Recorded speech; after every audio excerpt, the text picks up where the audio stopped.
की शुरू। इस अंधकार के छटने का समय आ गया जब भगवान ने धरती पर मानव रूप धारण करते हुए जन्म लिया।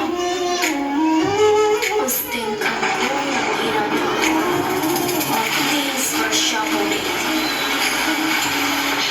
ऐसे लग्न में भगवान ने धरती पर देवकी की 8वीं संतान बनकर बालक रूप में जन्म लिया। जन्म लेते ही वहां एक दिव्य प्रकाश प्रकट हुआ और उस प्रकाश में से श्री विष्णु भगवान ने अपने पूर्ण अवतार में दर्शन दिए और वासुदेव से कहा, हे वासुदेव, मैंने इस धरती पर कंस जैसे दुष्ट और अत्याचारी मानव का विनाश करने के लिए कृष्ण अवतार में जन्म लिया है। अतः मैं आपसे विनती करता हूँ कि आपकी दोस्त नंद के घर ले चलें, जहाँ उनकी पत्नी यशोदा ने बालिका को जन्म लिया है। उस बालिका को यहाँ ले आकर मुझे यशोदा के बगल में सुला दें। ऐसा बोलकर भगवान अंतर्ध्यान हो गए। भगवान ने एक शिशु का रूप धारण किया और एक चमत्कार हुआ। वासुदेव और देवकी पीड़ी मुक्त हो गए।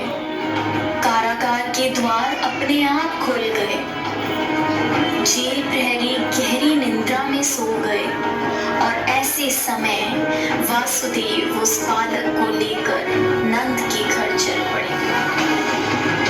तेज वर्षा के कारण यमुना नदी का बहाव बहुत तेज था, पर यमुना नदी ने वासुदेव और उनके पुत्र के लिए रास्ता बना दिया और शेषनाग ने प्रकट होकर कृष्ण भगवान को अपने फन फैलाकर तेज बारिश से बचाया। आखिरकार वे नंद के गांव पहुंचे और कृष्ण को यशोदा की बगल में लेटाकर उनकी पुत्री को वापस बंदीगृह ले आए। वहां पहुंचते ही बंदीगृह के दरवाजे स्वयं बंद हो गए। सारे जेल प्रहरी उस पुत्री के रोने की आवाज सुनकर जाग गए और कंस को सूचित किया। जब कंस को सूचना मिली कि वासुदेव जी की 8वीं संतान पुत्री हुई है, तो कंस उस पुत्री को मारने लगा। अचानक उसमें से एक दिव्य ज्योति के साथ मां शक्ति प्रकट हुई और उन्होंने कहा, हे मूर्ख कंस, निर्दोष शिशुओं की हत्या करने से तुम्हें कोई लाभ नहीं होगा। तुझे मारने वाला इस धरती पर जन्म ले चुका है। तेरा वध करने के लिए देवकी के 8वें पुत्र ने इस धरती पर जन्म ले लिया है और वही तेरा विनाश करेगा।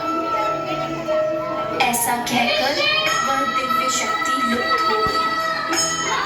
जब कृष्ण भगवान बड़े हुए तब उन्होंने कंस का वध किया और इस प्रकार कृष्ण भगवान ने धरती पर अत्याचार व बुराई का अंत किया। इसीलिए हमेशा प्रत्येक भाद्रपद की कृष्ण पक्ष की अष्टमी को जन्माष्टमी के